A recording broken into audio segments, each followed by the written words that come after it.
Labdien, mīļie klātesošie, cienījamās dāmas un godātie kungi. Vairāki no mūsu skolotājiem ir aicināti teikt savus izjūtas, savas domas, kādas mums katram ir, sagaidot 18. novembri. Es domāju, ka īstenībā, var teikt, būtu pilnīgi katram no mums, katram no klātesošiem. Kas ir Latvija? To ir ļoti grūti pateikt, īstenībā, tā godīgi. Vai tā ir kāda noteikta zemes teritorija, kura ir iegrožota zināmām robežām, vai tā ir varbūt mājas izjūta, kā mēs izjūtam katrs Latviju? Varbūt Latvija tā ir visa mūsu liela īstenībā kopīga ģimene. Un Latvija varbūt mums katram ir tāda īstenībā mīļa mamma, kura reizē mēs nepaklausām, reizē mēs esam nodarījuši tai pāri. Un tā pašā laikā, kad mēs sagaidām mūsu mammas dzimšanas dienu, mēs gribam tai darīt prieku. Kas ir Latvija? Tās ir pārdomas mums katram. Tie ir cilvēki, ar kuriem mēs satiekamies ikdienā, cilvēki, kurus mēs mīlam. Un man ļoti patika viens brīnišķīgs teksts, kuru es redzēju kādreiz vienā ļoti tālā valstī, kur arī dzīvo ļoti daudz latviešu. Skatā Ines mums līdzīgi palīdzēs. Es te izklāšu, tas ir krekliņš, tīrs un mans izmērs. Un tie, kas ir tūplānā, varētu izlasīt, ka tur ir tādi vairāk vārdu. Tur rakstīts Annas Ziedares, es varu pateikt, kas ir Annas Ziedare, un galvenais, ka tur tāds teksts Dievam un Latvijai. Es parādīšu arī korim, jo koris pirmajā koncertā to neredzēju. Tur ir tā. Centrā ir auseklītis. Kas tas ir par krekliņu? Paldies, skoltāji. Paldies. Tas krekliņš īstenībā varbūt tikai tam cilvēkam, kas ir pats vai no mācījies, vai kādu laiku varbūt arī strādājis, darbojies Austrālijas un Jaunzēlandes latviešu vidusskolā tālajā Austrālijā. Ļoti skaistā vietā, apmēram 80 km no Adelaides pilsētas un Dienvidaustrālijas pavalsts galvaspilsētas, pašā okeāna krastā, augstā krastā, blakus mazam ciematiņam ar brīnišķīgu latviešu nosaukumu Jankalilla. Nu tā, tas tā izjūtāja. Maz miesīši. Latvieši šeit sapulcējas, latvieši jaunieši, latvieši bērni sapulcējas šajā vasaras vidusskolā jau sākot no pagājušā gadsimta 60. gadiem. Un dara to katrs tajā laikā janvārī, kad ir šajā valstī, tas ir Austrālijā, kad ir bērniem vasaras brīvdienas. Kas man ļoti patīkam pārsteidz tas, ka šie cilvēki ikdienā, kur ir redzējuši ļoti daudz no eksotiskajām Āzijas valstīm, bet ļoti daudz no viņiem nekad nav bijuši Eiropā, un viena daļa no šiem bērniem nekad nebija bijuši Latvijā, bet brīnišķīgi bija šī viņa interese un patiesā cieņa, kādu viņi centās izrādīt arī savai senču zemē. Vienīgais lielais noteikums šajā nometnē pirmais bija tas, ka nedrīkstēja savstarpēji jaunieši runāt nekādā citā valodā, kā latvieši. Brīnišķīgi pārsteidz arī viņa zināšanas folklorā, viņa zināšanas arī Latvijas vēsturē, Latvijas geogrāfijā. Un es pilnīgi katram no mums, gan jauniešiem, gan arī tiem, kas ir mazliet jau lielāki, vecāki jaunieši, es novēlu vienmēr ikdienā saglabāt cieņu un izjūtu, kad ir runa par Latviju. Padomāt, ko mēs kādreiz esam labu izdarījuši mūsu visu mīļajai mammai Latvijai. Un padomāt vēl, ko teiktu tas pats pulkvedis Oskars Kalpaks kopā ar studentu rotas puišiem, kuri toreiz tajā tālajā martā krita. Ko viņi teiktu, ja viņi augšām celtos? Ko teiktu tie jaunie puiši, kuri 1944. gada rudenī laikā, kad padomju aviācija intensīvi bombardēja Rīgu, kas krita aizstāvot Latvijas galvaspilsētu. Lielai daļai no viņiem bija toreiz tikai 15, 16 gadu vecākiem. Visniekam toreiz bija pār pa 30. Ko teikt šie cilvēki? Un ar kādu atbildību mēs katrs izturamies mūsu Latvijā. Mīļi sveic visus klātsošos tojoties 18. novembrim un atcerēsimies šos 3 burvīgos vārdus. Dievam un Latvijai. Paldies! Es ticu, ka Latvija ir ļoti īpaša valsts un ka mūsu valsts svētki nav domāti tikai tiem, kam ļoti patīk vēsturi un kas ir lieli patrioti. Un par to man liek domāt šogad 11. novembrī kādu sarunu. Es gāju nolikt svecīti krastmalā un sarunājos ar kādu cilvēku, kurš pavisam nebija patriots un bija ļoti skeptisks pret ziedu un svecīšu nolikšanu vispār un ar ļoti sliktām vēstures zināšanām. Tik sliktām, ka, kad es jautāju, kad ir dibināta mūsu valsts, atbildi bija laikam kaut kad 80. gados. Un viņš jautāja, kas tad ir šajās dienās tik īpašs un ko mēs svinam? Un es pastāstīju savu tādu vienu domu, kas pie manis katros valsts svētkos atnāk. Un tā ir šī, ka brīvības cīņās manas valsts karavīri atdeva savu dzīvību par to, lai man būtu labāka dzīve nekā viņiem. Tie nebija kaut kādi mistiski tālu senči, tās bija pāris paudzes pirms manis jauni, spēcīgi vīri, kuriem visa dzīve vēl bija priekšā, un viņi to darīja vienkārši tāpēc, lai man būtu labāk. Un nav vērts spriest, vai mums ir labāk, un kas ir labāk, un kas vēl nav gana labi.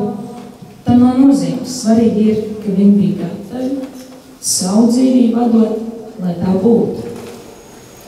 Un, kad mēs beidzām šo sarunu, mans sarunas biedrs teica, tev nav vēl kāda svecība paķērusies līdzi. Un viņš arī aizdzināja to, lai cik skeptisks būtu. Tas nav tik daudz par vēstures notikumiem. Es domāju, cik nozīmīgi tas ir, ka kāds par mums kaut ko tādu ir darījis. Un tad, kad, piemēram, mūsu vecāki upurē kaut ko, viņi to dara vienkārši tāpēc, lai mēs būtu laimīgi. Kad kāds nes upurus citu dēļ, tad tas ir vienkārši tāpēc, lai tas cits būtu laimīgs.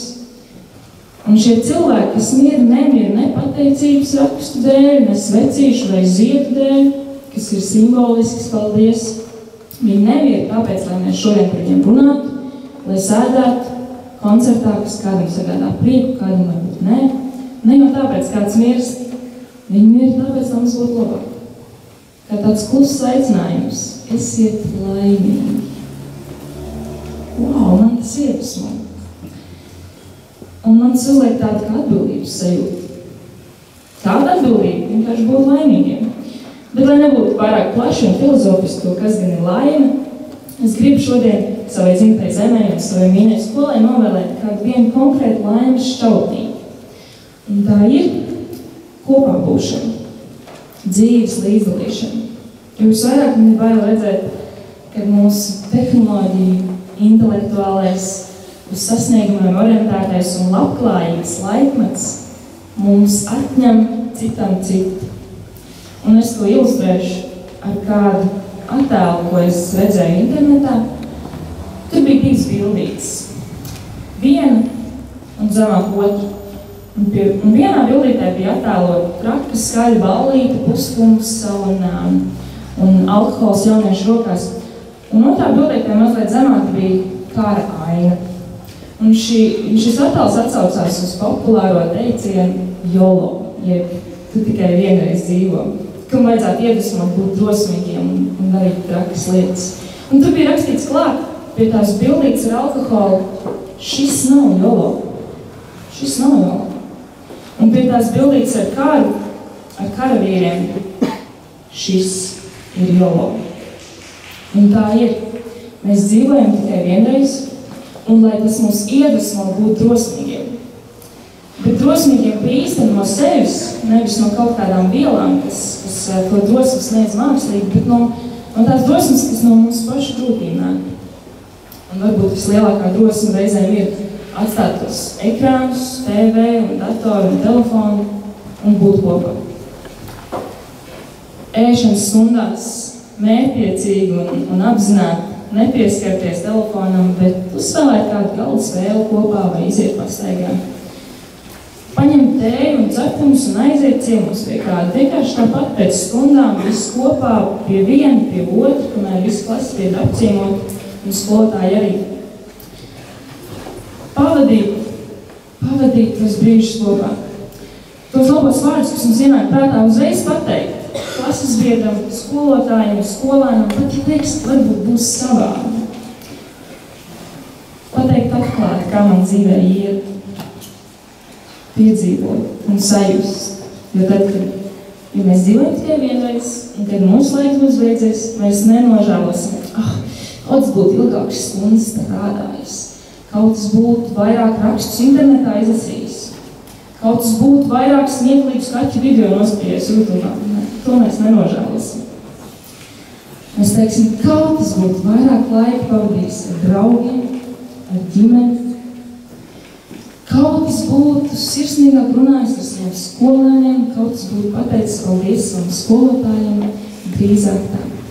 Drīzāk tā mēs domāsim. Mēs esam latvieši, tauta, kuras dēļ kāds atdeva dzīvību, lai mums būtu labāk.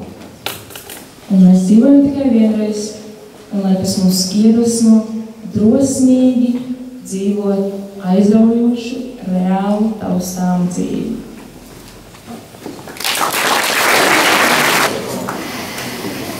Neliels ieskats vēsturē.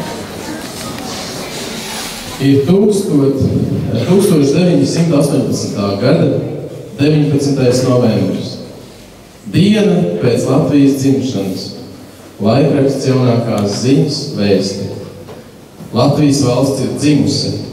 Latvijas nacionālais karogs ir pacelts visas civilizētās pasaules priekšā. Laikraksts Nedēļa, 1925. gads. Latvijas republika dzimusi zem laimīgas zvaigznes. Lai neaptumšojam viņas mirdzumu, lai kopīgiem spēkiem ceļam tālāk to, kas līdz šim sasniegts tautas labāko dēlu darbiem un asinīm. 1943. gads, laikraksts Tēviņa. Baigais gads nespēja satricināt latviešu tautas pašapziņu. Mēs aizvien esam tas pats arājs, kas grib dzīt vagu taisni šai un tikai šai zemē un nekur citur pasaulē. Grib būt savas zemes saimnieks, grib būt savas cilts turpinātājs savā paša zemē. Žurnāls Avots, 1989. gads, novembris. Mēs ejam uz savas valsts atjaunošanu. Varbūt šī valsts būs jau drīz, bet varbūt netik drīz. Taču viens ir skaidrs. Bez valsts pastāvēšanas mēs, latvieši, nespēsim saglabāt savu nāciju. 1999. gads. Laikraksts Latvijas vēstnesis, un tur stāv rakstīts valsts prezidents Vairs Vīķis Freibergs runa. Mēs esam daudz piedzīvojuši un daudz pārdzīvojuši, un tieši šī pieredze ir mūsu lielākā bagātība. Priecāsimies par to, ko esam sasnieguši gan pagātnē, gan mūsdienās. Priecāsimies par to, ko jebkurš latvietis ir paveicis, jo tas viss iet mums visiem piederoši kopējo sasniegumu kūrā. Būsim lepni uz savu valsti, uz savu zemi, uz savu tautu. Stāvēsim sardzē par tās godu un slavu, jo mums tā ir uzticēta. Laikraksts Diena, 2001. gada 18. novembris, Juris Rubens. Mana valsts ir dažāda. Te ir nesautība un alkatība, uzupurēšanās un nodevība, dvēseļu bagātība un skaudrs tukšums. Te ir cilvēki, kas iemīlas un staigā aprēbuši zem ievām. Te ir cilvēki, kas priecājas par dzīvi, kas dod tieši šeit un tieši tagad. Te Te ir cilvēki, kas uzdrīkstas būt laimīgi. Te esmu es. Te ir mani labākie draugi, mani vismīļākie cilvēki. Un te ir cilvēki, kurus es vēl neesmu iemācījies saprast. Man ar to pietiek. Latvija ir dažāda un tomēr laba un mīļa. Arī tāda, kāda tā ir. Ir pienācis 2014. gada 14. novembra rīts, kad kāds skolotājs savā ikdienas steigā steidzas uz skolu, uz darbiem, un ejot garām Narvasam kioskam ierauga tur avīzi, laikraksts Diena. Un tur jau pašā pirmā lapā rakstīts kaut kas tik aprīnojams, ko tikai laikam Jūglas vidusskolas skolēni var rakstīt. Nemācējuši no galvas nocitēt, bet tajā brīdī sajūtos lepns par to, ka es esmu Rīgas Jūglas vidusskolas skolotājs, ka patiesībā mums ir tik gudri un zinoši bērni. Paldies!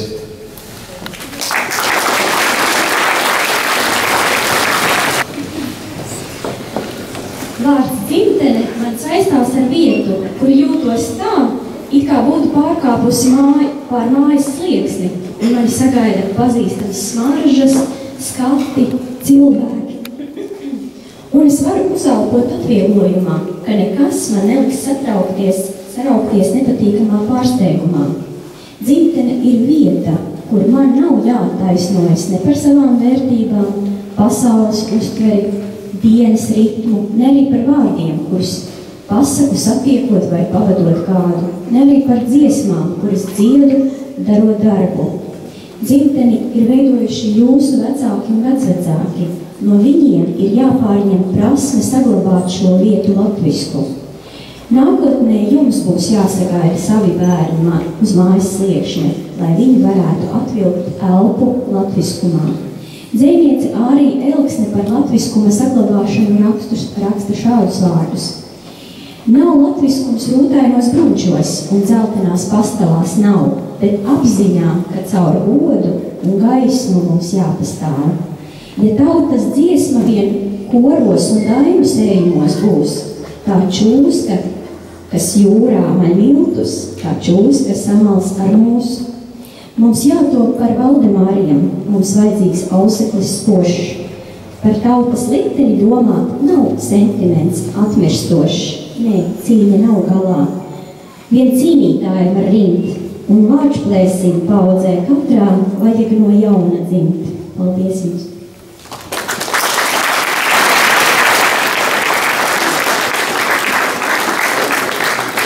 Jūs šodien dzirdējāt, ko par Latviju dzied koristi. Jūs dzirdējāt, ko par Latviju saka skolotāji. Jūs šodien laikrakstā Diena varat izlasīt, ko par Latviju saka 9. klašu skolēni. Vai jūs esat sev uzdevuši jautājumu, ko Latvija nozīmē katram no jums? Mūsu atjaunotā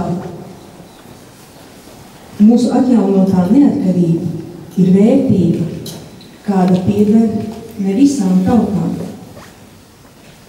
Latviešu tauta gandrīz 100 gadu laikā savu neatkarību ir izcīnījusi 2 reizes, un mums jāpieliek lielas pūles, lai to nosargātu un nepazaudētu šodien. Mēs dzīvojam Latvijā, un Latvija dzīvo katrā no mums, un top tāda, kādu mēs to veidojam. Nav iespējams pārmaiņas valstī, ja tās nenotiek katrā no mums. Un tajā pašā laikā Latvija ir kaut kas daudz vairāk un lielāks nekā katrs no mums. Par to cīnījās mūsu tēvi un vectēvi, to veidojam mēs, un tā piederēs mūsu bērniem un mazbērniem. Un tieši tāpēc dzejnieka Ojāra Vācieša pirms 30 gadiem rakstītais dzejolis Piesaušana skan tik nozīmīgi šodien. Kuries strīpā lietu, mana uguns, kuries. Buries pāri senču kauliem, mana sirdsapziņa, buries. Kuries mana tauta, mana dūša tur ies. Turies debesīs un zemē, mana nolemtība turies. Dievs svētī Latviju.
Aplaudēsim šodien lūdzu mūsu zēnu korim, kuriem šis ir 4.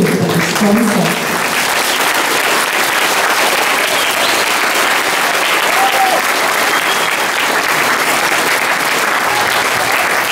Aplaudēsim lūdzu 5., 9. klašu un vidusskolas korim, kuriem šis ir 2. koncerts.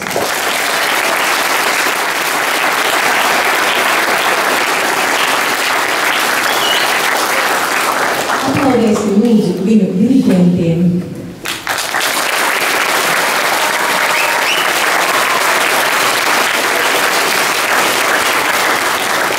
Aplaudēsim lūdzu skolotājiem, kuri dalījās ar jums šodien savā dienā.